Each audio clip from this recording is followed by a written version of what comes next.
mundo dos negócios se vende de tudo, desde produtos, serviços a pessoas. Mas o que será mais difícil vender? Produtos ou pessoas? Quem vai responder essa pergunta é o nosso convidado especial de hoje, publicitário, marqueteiro político, meu amigo, por sinal muito querido, que eu tenho o prazer de rever e te receber aqui na bancada, Sabá Noronha. Obrigado pelo convite, é uma honra estar aqui.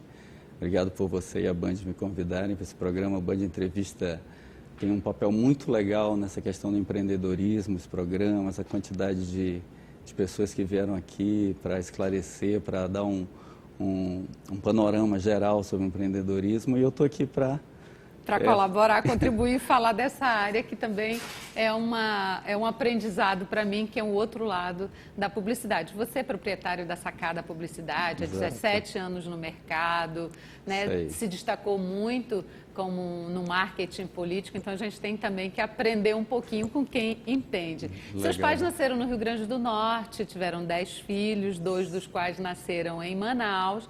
Você foi um deles, já me disse que foi a raspa do tacho, né? Isso, o 10º, né? Meu avô chamava raspa de tacho. Assim, a mais gostosa do doce, né? Por sinal. Herdou a veia criativa, o repente, né? Esse senso aí piadista e com bom humor do nordestino. Com certeza, assim, o Nordeste é o máximo, assim, é muito... Meus pais sempre, em casa, a gente sempre teve muito humor, muita brincadeira, criatividade, essa coisa, e eu acho que é isso que me levou até para a publicidade. Pois é, para o ramo dos negócios. Agora, esse teu perfil não combina bem com trabalho em banco, e você trabalhou 15 anos no Banco do Brasil. Como foi essa época lá? Pois é, foi um estágio para sair de lá, né? Eu precisava sair, mas para sair eu tinha que entrar, né? Claro. Eu passei 15 anos no Banco do Brasil, entrei como menor aprendiz, e chegou um ponto que eu sabia o que eu queria. Eu não sabia o que eu queria, eu sabia o que eu não queria, continuar no banco. E nessa época, você lembra quanto tempo? Eu tinha 29 anos, que já assim, já é quase tarde para começar uma outra coisa, mas já gostava de escrever e tal, e aí surgiu a oportunidade. No Banco do Brasil você trabalhou em que área? Não, no Banco do Brasil era carreira administrativa mesmo, era coisa de banco. E aí quando o banco fez um plano de desligamento voluntário, na mesma época eu fui chamado, eu estava em contato com uma agência, pediram para fazer uns textos e tal, eu sei que, aí eu digo, bem, vou embora do banco. Saí do banco e comecei a trabalhar como redator publicitário, né? E isso é 95. Essa tua facilidade para escrever, esse gosto para leitura, de certa forma te incentivaram a aceitar um novo caminho, né? Porque largar banco também, você imagina que o banco seja algo mais seguro. Eu lembro quando eu passei no concurso do banco, a minha mãe falou, bem, com esse eu estou tranquilo já. Esse aí já... Coisa de pai e mãe, né? Coisa bem de perfil. Né? Mas quando, por outro lado, até pela veia humorística dela e tal, quando eu disse, mãe, eu estou saindo do banco, eles estão incentivando, eu achei que ela fosse dizer, não, meu filho, ela falou, quanto é a minha parte na indenização, porque eu vou sofrer com essa sua saída. Com certeza. Então, de lá para cá eu fui trabalhar em algumas agências e há 17 anos, em 2003... que é a idade do meu filho, né? O que te levou a montar? Quais foram as agências que você passou antes? Trabalhei na Jobasta, trabalhei na VT4 do Varli, trabalhei na Médica do Fred, trabalhei em alguns lugares. Mas chegou um ponto que a vida vai, né? Tem hora que ela te põe assim, você sente que tem que tomar uma decisão. Em que momento da tua vida isso... Opa, quero a minha própria agência. Não por acaso. Foi em 2003, né? Foi 2003. Meu filho nasceu, meu primeiro filho, eu tenho 2 filhos, meu primeiro filho nasceu em 3 filhos, tem o Tude, tá? Cachorrinho, que senão a Andréa me mata.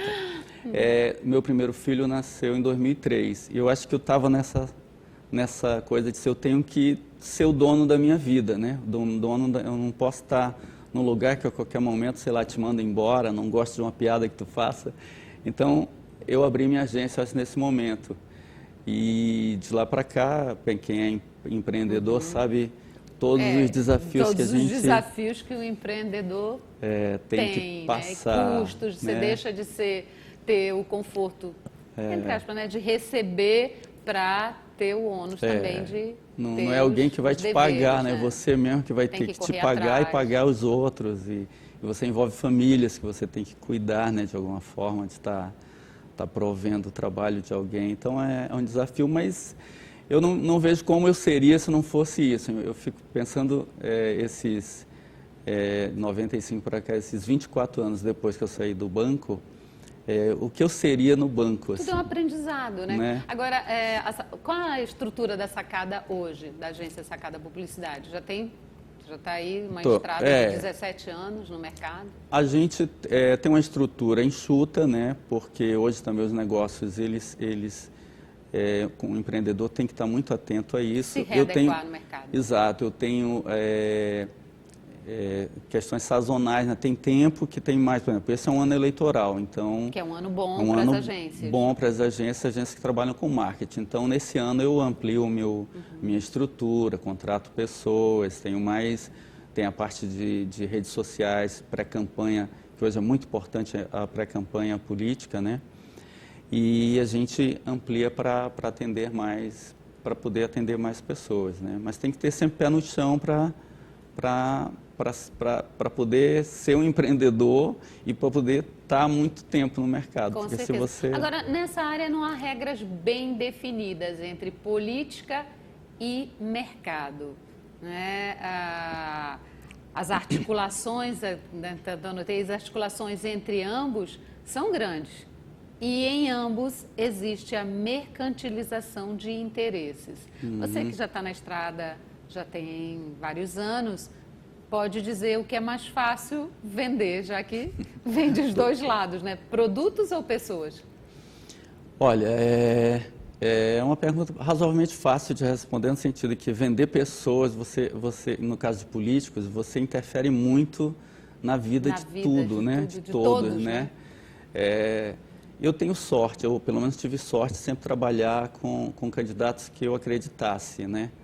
E também disse não para alguns candidatos que eu não gostava, achei que não daria, que não contribuiria. Porque eu não vejo o candidato como um produto, mas ele é alguém que a gente precisa mostrar se ele tem ou não condições de assumir aquele cargo para qual ele está concorrendo, né? Então, a função do marqueteiro não é moldar... Mas é mais difícil, né? Porque a função imagina, só um exemplo, né? Rasteiro, sapato. Exato. E pessoa, político, por sinal. Vivemos num mundo cheio de descrenças, onde as pessoas querem tudo menos, né, falar de político, ver político. E na minha opinião, assim, vender produto é até bem mais fácil. Exato. Hoje você ter convencimento, convencer o outro, já é mais... exige mais da agência. E entra muito na política, você tem, no marketing político, você tem razão e emoção, né? Cada vez mais, e todos os estudos trabalham isso, e a gente sente que quem ganha a emoção. Né? Você não vota, você até vota nas melhores propostas e tal, mas se aquele candidato não te emociona, ele não te passa confiança, esqueça, você não vai votar nele, né? Então, a emoção fala muito forte. Tu falaste sapato, você não vai ficar puto com o sapato que te traiu, digamos assim. Você não vai dizer, pô, esse sapato eu esperava dele outra coisa, e agora ele me vem com esse... Por isso que eu acho mais fácil. Pois o político não, né? O político você vota, tem uma coisa, e às vezes por uma questão ou outra, você se decepciona, né? Você teve ano passado aí, 2000... Pois eu ia te perguntar exatamente isso, né? Como é que você vê o marketing político pós-eleição de 2018? Muitos analistas dizem que foi a eleição mais surpreendente em todos os sentidos. Foi uma eleição bem assim nova, né? Por vários motivos, né? Gente sem dinheiro, que não tinha recurso, que não era conhecido, que não tinha história política, nem história partidária. Um país vindo de muita crise política, muito escândalo, a Lava Jato, várias questões que as descobertas, né?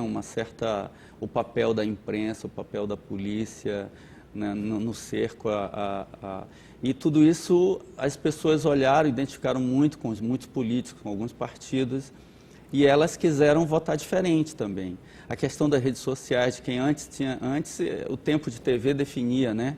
Você tinha 4 minutos, 5 minutos na TV, você falava, as pessoas só ouviam ali. Hoje você pode ter 5 minutos na TV, mas o que tem menos tem 1 milhão de seguidores nas redes sociais, e aí isso vai determinando uma outra comunicação. Você consegue comunicar, não dá para tapar mais, não dá para esconder alguém é candidato, é um bom candidato, tem proposta, tem uma coisa diferente, conquista as pessoas.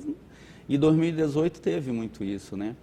A comunicação mostrou ser um mercado vasto. Vasto, e nós marqueteiros e comunicadores tivemos que correr atrás, e temos sempre que correr atrás do que acontece, né? Foi uma eleição, a eleição do presidente mesmo, uma eleição, veja, um partido pequeno, 7 segundos na TV. Se você falasse há uns 5 anos que alguém com 7 segundos na TV ia ser eleito presidente, você está doido, né? E foi porque é um outro mundo, é um mundo muito mais aberto, né? Claro que também, aliado a isso, e é tudo uma confluência de fatores, aliado a isso, vinha o descrédito com quem é político de carreira, e aí aconteceu em vários estados, em várias... Foi em todo o Brasil. Quem não é chamado outsider, né, de fora da política, que disseram... Bem, aliás, às vezes era um trunfo, era uma qualidade não ser político, né? E que nem bate muito, assim, é impossível não ser político e ser candidato a alguma coisa. Você tem que ser político, né?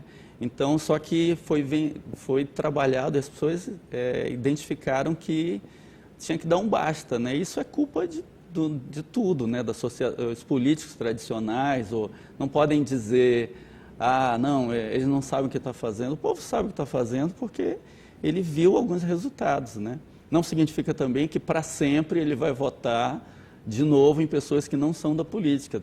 Talvez até voltem a votar em pessoas mais tradicionais, dependendo do que elas recebam dos que foram eleitos, né? Nesse mundo de negócios, porque marketing político, de agência, tudo é negócio, tudo é negócio, né? Tudo é negócio. Envolve dinheiro. É negócio trabalhando para quem faz negócio. Claro, negócio trabalhando para quem faz negócio. Você se vê mais como agência ou mais como marqueteiro? Eu tenho tentado separar, né? Assim, a agência, ela trabalha com os clientes tradicionais de produto, né? De serviço. E eu vejo assim que o Sabá Noronha é mais marqueteiro que a Sacada. Mas eu vou saber mais daqui a pouco. Nós vamos para um breve intervalo, não sai daí, que o bate-papo hoje é com o Sabá Noronha, da agência Sacada Publicidade.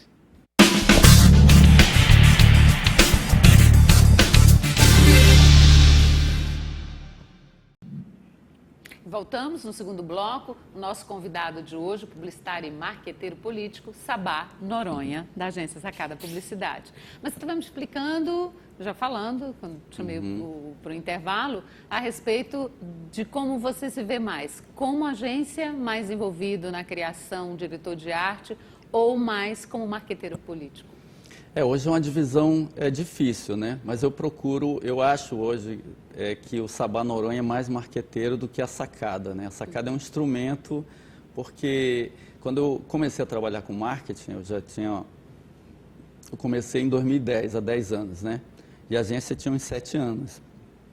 Então eu vi qual era o meu diferencial para ser um marqueteiro, ou para ser o marqueteiro Sabá Noronha. Eu tinha uma agência criativa, com profissionais criativos que tinham uma visão diferente, que usavam humor do Nordeste, quando falaste. E aí foi, por exemplo, se eu posso citar um exemplo, em 2012, quando fez a campanha do Henrique, né, do Cabeção para prefeito, a gente usava o humor o tempo todo, né? Colocamos uma tartaruga, a história da tartaruga, né? Como sendo o transporte público, e em cima tinha uma lata de sardinha, que era como as pessoas se sentiam dentro do ônibus, né? Fizemos várias coisas e de lá para cá a gente sentiu muito que as pessoas entendem. O humor é uma forma, né, de quebra barreiras, né? Mostra o que está acontecendo, é uma forma bacana, é crítica também, é uma forma de se posicionar. E tanto que foi um resultado muito bacana a campanha do Henrique em 2012. Pois é, você se destacou muito no marketing político, né? Usou até estratégias menos tradicionais. Recentemente, até para me preparar para essa entrevista, acabei lendo vários artigos sobre analistas que trabalham diretamente com marketing político, e um deles, americano, por sinal, dizia que o marketing político no Brasil é muito careta. E aí depois eu comecei a ler e as explicações dele, e aí até faz sentido, porque tem uns que usam métodos mais antigos, mais tradicionais, e outros que inovam. Foi o teu caso, métodos menos tradicionais, mais nessa linha de humor, numa pegada mais leve, né? Porque... O que mais te, assim, marcou em todo esse trabalho? Assim, o que sempre me chamou muita atenção, tanto em relação à publicidade tradicional da agência e a do marketing, é que as pessoas não ligam a TV para assistir o comercial, né? Nem muito menos comercial político. Imagina, você está lá assistindo a televisão. Eu lembro que em 2012 era a época está até reprisando agora a Avenida Brasil. Então estava lá aquela briga de Carminha e a outra lá, que eu não lembro o nome. E aí vai para o intervalo, aí Carminha e... não lembro mais também. Depois eu vou lembrar. Tá. Norma? Carminha e Norma. Alguém vai lembrar. E colocar nos comentários. E aí eu imaginava, a pessoa desliga, tá ali a novela pegando fogo, você desliga, chega no intervalo, aí tá o cara, olha, vota em mim, eu vou fazer pela educação, tudo que ninguém nunca fez. Já tá, eu digo, não dá, não entendeu? Dá mais, né? É muito... Então, nisso nasceu a ideia de quebrar com isso, para poder falar como a propaganda, as grandes propagandas, acho que eu acredito, trabalham, né? Elas quebram aquele primeiro momento e depois dão um recado. E a gente fez assim, aqui em 2012, em 2014, eu tive a oportunidade de trabalhar, por conta de 2012, fui chamado para trabalhar a campanha lá em Roraima, fui fazer a campanha do Neudo Campos para governador. 23 dias antes da campanha, ele foi suspensa, né? O registro de candidatura negado, e a esposa dele, que nem queria que ele fosse candidato a governador, assumiu, né? Caiu assim, assumiu 23 dias antes. E você... E aí você diz, meu Deus, o que eu faço agora, né? Eu lembro que quando eu cheguei em julho lá, ele tinha 28% de intenção de voto. No dia 11 de setembro, quando ele passou o bastão para ela, ele tinha 40% de intenção de votos, então ele caminhava para ir bem para o segundo turno e provavelmente, talvez até com um pouco de sorte, ganhar no primeiro turno. E de repente tudo mudou, né? Mas assim, nós trabalhamos lá uma coisa também muito leve, com bonecos, com trocadilhos, com música. A gente fez uma campanha de 23 dias em que, ao final dos 23 dias, ela passou em primeiro para o segundo turno, e eram mais dois candidatos fortes, a Ângela Portela e o Chico Rodrigues, que era o atual governador de lá, e ela passou com 38,8% dos votos, ou seja, quase os 40%. Se falar que é votos válidos, é mais até do que os 40% que ele tinha. E depois ela ganhou de 55% a 45%. E há várias peças assim, bem criativas, de crítica, peças que a gente colocava no ar uma vez e tirava porque sabia que não iam gostar. Ia ser polêmico demais, cima, né? Agora, uma eleição é um grande processo mercadológico, onde o candidato vende as suas ideias, vende as suas propostas. O eleitor, nesse caso, passa a ser o consumidor, que ou compra essas ideias, né? E compra essas propostas, ou não, ou rejeita. Exato. Né? E aí entra o papel da agência. Aí entra o papel, e é um papel difícil no sentido em que você não fabrica, né, ninguém. Você não vai tornar uma pessoa que é ruim boa. Ou ela é boa e você mostra que ela é boa, ou ela é ruim e você tende a deixá-la de lado. O papel da agência, então, é traduzir o pensamento, traduzir as ideias e assim, o marqueteiro, nesse sentido, ele tem que ser muito consciente de que a campanha é do candidato. Né? Você não coloca pensamentos e ideias na cabeça dele. Ele tem que ter o trabalho... Uma boa relação também, né? Sim, uma boa relação. E ele tem que ter conteúdo para ser trabalhado também, porque senão você inventar um candidato dar ruim lá no final, né? né? Para todo mundo. E também um bom candidato e preparado, e se ele também estuda, trabalha nesse processo todo junto com você, porque também você está aprendendo o tempo todo, né? O marqueteiro e o publicitário, assim, ele alguém vai abrir uma clínica dermatológica.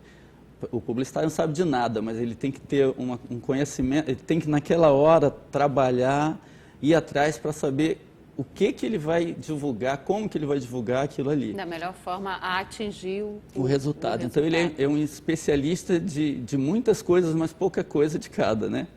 Então no marketing a gente tem muito que estudar o candidato, a qualidade dele, que é a melhor qualidade, eventualmente algo que você acha que precisa ser reforçado, trabalhado, olha, está fraco nisso, mas vamos correr atrás aqui, a gente trabalha. Agora, num país que com tanta diversidade, com tanta complexidade como o Brasil, não existe uma receita única para tudo. Não. Nem as mídias sociais, mídias digitais, né, vão ser exclusivamente suficientes e nem a TV perdeu sua importância. Claro, nesse novo né? cenário, qual a perspectiva que você vê para as eleições deste ano?